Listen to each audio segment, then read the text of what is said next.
भविष्यावर बोलू का या कार्यक्रमात मी संपदा सगळ्यांचं मनापासून स्वागत करते आणि मार्गदर्शनासाठी इथे उपस्थित राशीचक्रकार शरदजी उपाध्ये यांचंही मी मनापासून स्वागत करते। भविष्यावर बोलता बोलता वधूवरांचं गुणमेलन याच्यावर आपण कितीतरी शंका शरदजींना विचारल्या आणि त्या शंकांनी समाधान काहींचं झालं, काहींचं होणं कठीण आहे, कारण हे प्रश्न संपतच नाही। पण त्याच्यासाठी शरदजी आणखीन वेगवेगळ्या विषयांवर बोलून भविष्यावर आपल्याला प्रकाश टाकता येतो का ते पाहणार आहात। म्हणजे आता उदाहरणार्थ आपण राशींना सुरुवात करतोय। आपल्या मागे जन्मापासून ज्या राशी लागलेल्या असतात त्या राशी नक्की कशा असतात, त्यांचा अभ्यास केला तर आपल्याला काय फायदा होतो, किंवा या राशी आपण समजतो तितक्या खरंच वाईट असतात का, त्याचा फायदा करून घेता येतो का, हे सगळं आपण त्यांच्याशी बोलूनच ठरवूया ना। म्हणून सगळ्यात पहिल्यांदा सुरुवात करतोय मेष या राशीपासून।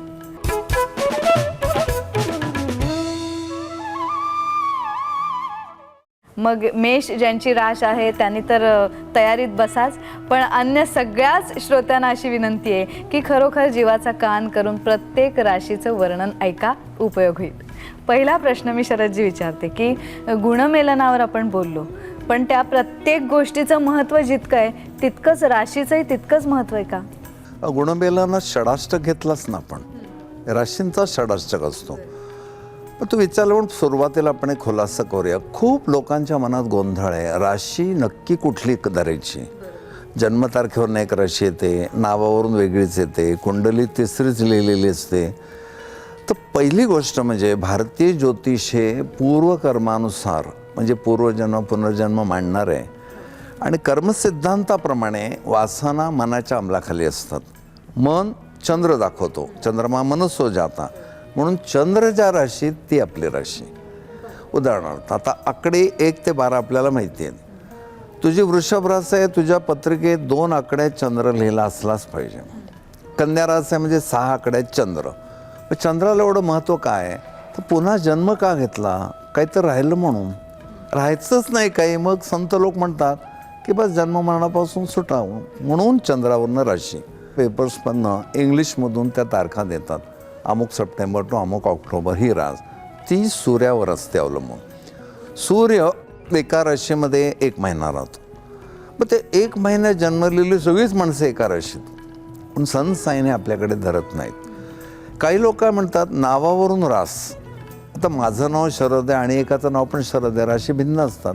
राशीवरून नाव ठेवलं आहे का तर नावावरून रास कळेल।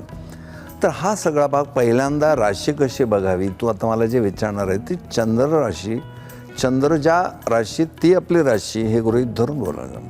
मग आता मेष ही राशी आपण आज चर्चेसाठी घेतली, मग ती कोणत्या स्थानावर असेल? आता मुळात मेष राशी म्हणजे काय असतं, तर राशी नावाचा एक स्वतंत्र असा कुठलाही प्रकार नाही आहे। 2.25 नक्षत्रांचा समूह म्हणजे राशी। आपण आकाशाकडे बघितलं, लिटररी एखादा मेंढा दिसतो आपल्याला, अश्विनी भरणी कृत्तिका या 2.25 नक्षत्रांच्या एकत्रीकरणाने एक मेंढा उभा आहे असं दिसतं, म्हणजे राशी प्रत्यक्ष आहेत। जे आकाश दर्शन करतात त्यांना माहिती असतं। मग पंचांगात दिलेलं असतं की प्रत्येक पूर्व क्षितिजावर राशी केव्हा येणार, मग मेष रास म्हणजे पूर्व क्षितिजावर त्यावेळी ती नक्षत्र उदित पावत असतात।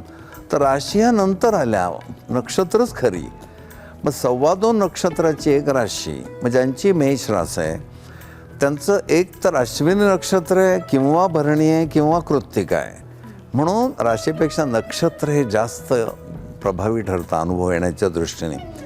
पण लोकांना 2.25 नक्षत्रांचा एक समूह आहे, त्याचा पण एक स्वभावाचा अनुभव येतो, म्हणून आपण राशी म्हटलंय।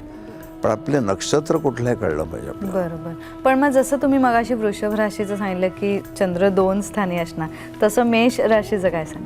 1 आकड्यामध्ये चंद्र, 1 आकड्यामध्ये म्हणजे मेष रास। बरं, पण त्या मेष राशीचा एक ढोबळ स्वभाव जो सांगितलाय ना, की मेष राशी आक्रमक आहे, मेष राशी तापट आहे, मेषेच्या लोकांना 1 घाव 2 तुकडे करायला आवडतं, मेषेचे लोक म्हणतात भूतकाळ आठवून संस्कार्य सोडू नका, भविष्यकाळाची चिंता करू नका, वर्तमान काळाचं सोनं करा। मग आपल्याला लगेच लक्षात येतं की लग्नाच्या वेळी त्याचा फार उपयोग होतो। मला मेषेचा जोडीदार मिळाला तर काय अपेक्षा करायच्या आणि काय नाही करायच्या हे पण लक्षात येतं। तो मुलींचा पण स्वभाव बनतो, म्हणून कित्येक मुली अशा पुरुषी दिसतात। आता मी शब्द वापरू नये पण विषय कळवा म्हणून सांगतो। तुम्ही मुली अय्या म्हणताना मेषवाले आईला म्हणतात. आता त्याला काही इलाज नाही, त्यांचा स्वभावच तसा आहे, कडक स्वभावाच्या राशी. पण त्यात अश्विनी रास जेवढी, आपलं अश्विनी नक्षत्र जेवढं आहे आक्रमक, तेवढं भरणी नाही आहे. कृत्तिका तर बॉर्डरवर आहे वृषभ आणि मेषेच्या.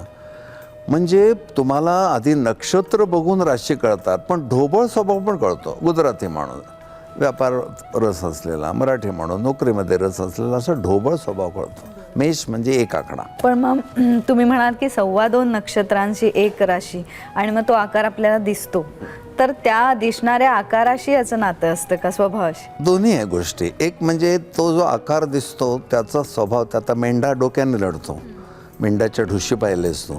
मेषवाले लोक बुद्धीने लढतात, ते इमोशनल तुम्ही अपील करून उपयोग होत नाही. मी मेष राशीचे किस्से जेव्हा राशीचक्रात सांगतो की मेषीच्या लोकांना, म्हणजे ज्यांचे नवरे मेषेचे आहेत त्या बायकांनी एक लक्षात ठेवा, त्याला इमोशनल ब्लॅकमेल करायला जाऊ नये. एक बाई वृषभवाली रस्सी बिचारी नवऱ्याला एकदम म्हणाली, अहो त्या मुमताजसाठी ताजमहाल बांधला शहनशहानी, तुम्ही काय कराल? तो भडकला आधी, तिचं मुरक्या मारणं वगैरे बघून. तो म्हणला, तू मरून तर बघ, अख्खा आग्रा बनवतो तुझ्यासाठी.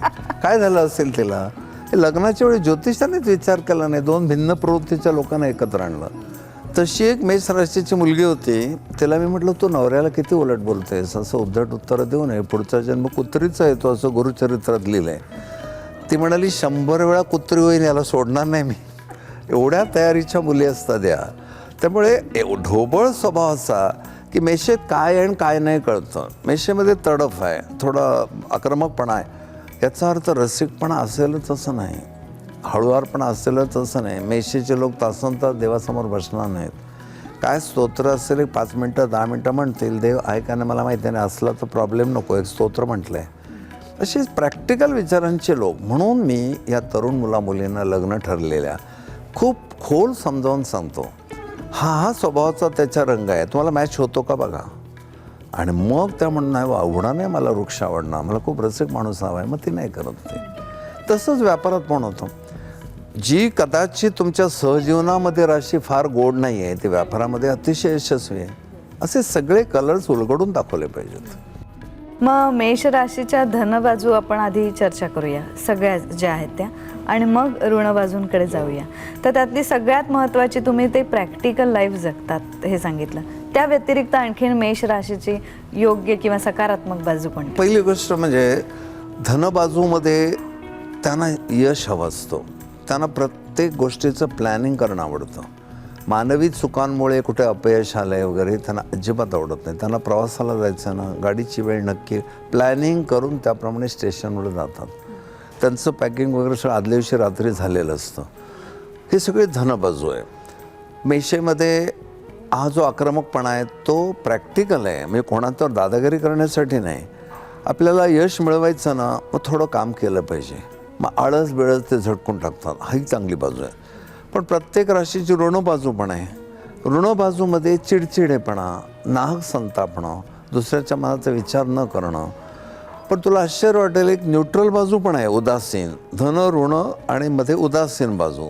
ती न्यूट्रल बाजू अशी आहे, खूपच आळस येतो, खूप करावंसं वाटतं पण काही करता येत नाही, कंटाळा येतो. म्हणून मी एक आर्टिकल वाचलं होतं पेपरमध्ये, पार्ल्याचे लोक असं त्यांनी दिलं होतं, म्हणजे मुद्दाम मी पारला असं म्हणून त्यांनी दिलं होतं. ते घोळ घालत बसतात, क्या तरी केलं पाहिजे, क्या बरं करावं, असं त्यांनी लिहिलं होतं शॉर्टमध्ये. आणि असं डिस्कस करत बसतात.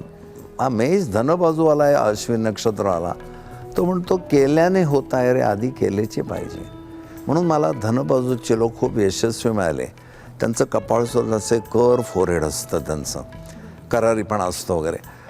पण संपदा घरामध्ये तो माणूस आला की मग त्याचं ते महत्त्व नसतं. घरातली बाजू बदलली पाहिजे. मी नेहमी सांगतो, चपला आणि काळजा दरवाजाच्या बाहेर ठेवून आत यावं. घरी आल्यावर सुद्धा जर मुलांवर वसवस करणे, तापटपणा करणे, बायकोला ओरडणे, काय दिवसभर करता काय तुम्ही, कळत नाही किती करता, शांतीने सांग ना, गोड बोलून. म्हणजे ही बाजू घरी आल्यावर थोडीशी वेगळी पडते. बाहेर जो माणूस खूप यशस्वी आहे तो इथे आल्यानंतर असा होतो. तर मेषेचा मनुष्य कर्तबगार पिता असेल पण प्रेमळ वडील असेलच असं नाही. की मेष राशीमधली माणसं डोक्याने लढतात तुम्ही सांगितलं, त्याचबरोबर आणखीन काय त्यांची सकारात्मक बाजू? एक सकारात्मक आणखी एक बाजू, मेषवाल्याला जर सांगितलं, एक आपली कुलदेवता आहे ती फार महत्त्वाची असते, कुलदेवतेचं करावं व्यवस्थित. तो वर्षातनं एकदा कुलदेवतेला जाईल, विचारेल काय विधी असतात ते सगळं करेल, काही मागणार नाही. कारण तो काय म्हणतो, तुझी कृपा झाली की सगळंच आपोआप मिळेल, ही श्रद्धा. पण देव आहेच हे पॉझिटिव्हली तो मानत नाही. ज्या अर्थी हे ब्रह्मांड सगळं एवढं शिस्तीत चाललं आहे, काहीतरी शक्ती आहे पण तिला कुठलं तरी स्वरूप द्यायचं वगैरे असं नाही. त्यांचं म्हणणं काय, मूळ शक्ती एक आहे, विद्युत शक्ती. ती गिझरमधनं गेली की महाकाली होते, एसीमधून गेली की शांतादुर्गा होते, असं त्यांचं म्हणणं. मग इन्स्ट्रुमेंटला कशाला महत्त्व द्यायचं, ते विजेची उपासना करावी म्हणून तो भक्तिभावाने हात जोडतो, नमस्कार करतो. सबंध दिवस पुन्हा तो माळ घेणार नाही, जप करणार नाही, काम हाच त्याची पूजा. ही त्यांची धनबाजू. कोण चुकलं वगैरे तर फायरिंग देताना तो असं त्याला नॉनप्लस करण्याचा आनंद घेत नाही. तो छानपैकी ओरडतो ते सुधारणा व्हावी म्हणून. म्हणजे मेष राशीच्या माणसाने जर इंटरव्ह्यू घेतला कोणाचा तर तो खरा टाकून इंटरव्ह्यू घेत नाही, मोरपीसचा घेतो. तू घेतेस ना माझा तसा. हा पण त्यांच्या धनबाजूचा भाग आहे. त्यामुळे पुरुषार्थ नावाचा जो प्रकार आहे, किंचित रागीटपणा आपण करतो तो, आणि विधायक गोष्टी करणे हे मेषीचे धनबाजू. म्हणजे जे हाती घेतलंय ते घडून येण्यासाठी जे जे करावं लागेल ते करण्याची तयारी मेष राशीची. वैद्यकीय दृष्ट्या या राशीचं काय महत्त्व आहे? वैद्यकीय दृष्ट्या 12ही राशी मानवी देहावर पडतात. तर मेष राशी गळ्याच्या वर हा जो मेंदूचा सगळा भाग आहे डोक्याचा, म्हणजे आपली मान जी हलते, हा डुगडुगणारा भाग म्हणजे मेष. मग त्या चेहऱ्यावर डोळे आहेत, नाक आहे, ओठ आहेत, कान आहेत, आत मेंदू आहे. मग मेष म्हणजे एक आकड्यामध्ये जो ग्रह असतो त्याप्रमाणे व्यक्तीला सुरुवातीलाच काही जाणवतात व्यथा. उदाहरणार्थ शनी शैत्याचा कारक आहे आणि मेष राशी मस्तकाची कारक आहे. कधीही तुला जर एक आकडे शनी असले लोक दिसले तर त्यांना विचार, तुम्हाला क्रॉनिक सायनसचा त्रास आहे का? तर तो म्हणाल हो, माझी सर्दी बाहेर पडत नाही, पूर्ण सायनस जाम होतात माझी. तुम्हाला कसं कळलं? यात काय कौतुक काय, आमचं शास्त्रकारांनी अभ्यास करून लिहून ठेवलं ते मी तुम्हाला सांगतोय. जे लोक म्हणतात ना भविष्य थोतांड आहे, भविष्यात निरुद्योगी लोकांचं खेळ आहे, तुम्ही अभ्यास करा आणि मग कॉमेंट्स करा. मग असं आपल्याला एक आकड्यामध्ये शनी असला तर अंदाज बांधता येतो. मेषमध्ये मंगळ मिळाला, मंगळ तप्त ग्रह आहे. मेषेत मंगळ असणाऱ्या लोकांचे डोळे तुला लालवट दिसतील, म्हणजे प्रसंगाने होतात ते वेगळे. हे असे बेसिकली लाल डोळे, म्हणजे रागीटपणा, मस्तकात हीट, ही शीर थाडथाड उडणे. मेषेत मंगळ असणाऱ्या किंबहुना मेष राशीच्या लोकांनी एकदम चिडू नये. इतका जोरात त्यांचा ते ब्लड प्रेशर वाढतं आणि सेरेब्रल हॅमरेज होऊ शकतं. मग असं झालेल्या ठिकाणी आपण धावत गेलं पाहिजे हॉस्पिटलमध्ये, काय काय त्याचे योग आहेत पाहायला पाहिजे. इव्हन फार्मसिस्टचा अभ्यास तिकडे जाऊन मी केला हॉस्पिटलमध्ये. आणि मग असं आढळलं की चिडल्यानंतर जी एकदम रक्तवाहिनी तुटते मेंदूतली, त्या लोकांचे पण. मेषेत गुरु आहे, गुरु म्हणजे गुल्म, ट्यूमर. मेषेत गुरु असणाऱ्या माणसाला शक्यता आहे की ब्रेन ट्यूमर होईल, कारण सूज येणे, स्वेलिंग हे गुरुचं फळ आहे. मग ते होईलच का नाही त्याच्यावर पुन्हा योग वगैरे सगळं बघावंच लागतं, पण बेस तो आहे त्याचा. बुध म्हणजे बुद्धीचा कारक. मेषेत बुध असणारे लोक कमालीचे केस पाडतात, लॉजिकल. त्यांना अजिबात तसं आवडत, लॉजिकली इंटेलेक्च्युअली प्रूव्ह करा असं म्हणतात ते. मेषेत शुक्र असेल तर किती कोण मारेल. शुक्र हा रसिकतेचा कारक आहे, भिन्नलिंगी व्यक्तीतल्या आकर्षणाचा कारक आहे. तर मेषेत शुक्र, मी ताबडतोब त्या मुलीला सांगेन तुझा नवरा हा आक्रमक शृंगार करणार आहे. लॉजिक कसं आहे बघ, मेष म्हणजे आक्रमकता, शुक्र म्हणजे शृंगार. असे निरनिराळे ग्रह त्याच्यात असतात, त्याने एक बेस तयार होतो. मग त्याच्यावर दृष्टिकोनाचे आहे, मग योग कोणाचे आहेत, हे पुढे मग वाढत जातं. म्हणून आमचे विद्यार्थी क्लासमध्ये काय म्हणतात, तुम्ही राशी शिकवता तेव्हा किती बरं वाटतं, योग बी घाले की डोकं गरगरायला लागतं. अरे पण सगळ्याच ठिकाणी असंच आहे ना, अभ्यास जसजसा वाढतो तसं तुम्हाला खोल जायलाच पाहिजे. ही त्याची जनरल एक बाजू मेषाची. डोकं आहे तसं कानाचा पण विचार करायला पाहिजे. कान फुटतात कित्येक लोकांचे. दाताचे त्रास, मेष राशीच्या लोकांनी दाताची खूप काळजी घ्यावी. दात दोन्ही वेळा ब्रश न करणारे लोक आहेत, मग नंतर नेमका कुठला तरी मधला समोरचाच जातो दात, मग प्रॉब्लेम होतो.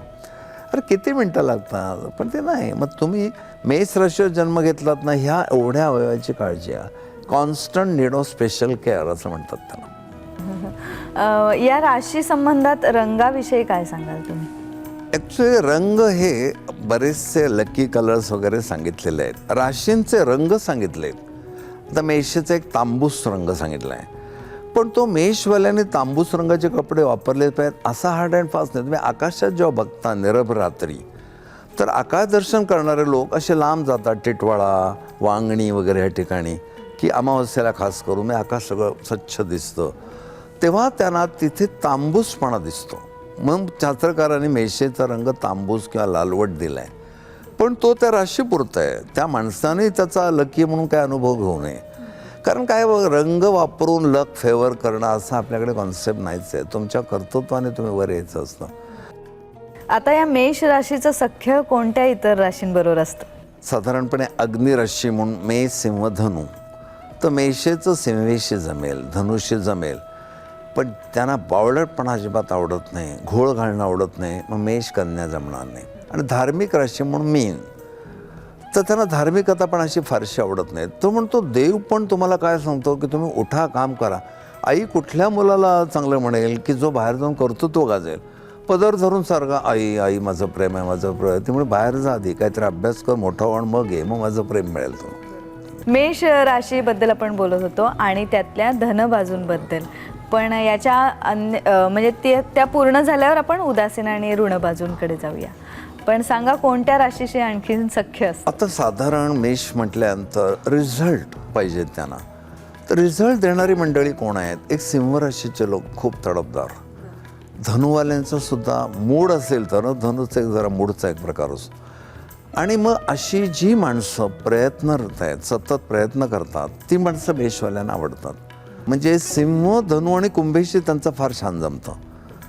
पण ज्या लोकांच्यामध्ये रिझल्टच द्यायचे नाही, चर्चाच करत बसायचं, अशा स्वभावाची माणसं मेषवाल्यांना आवडत नाही.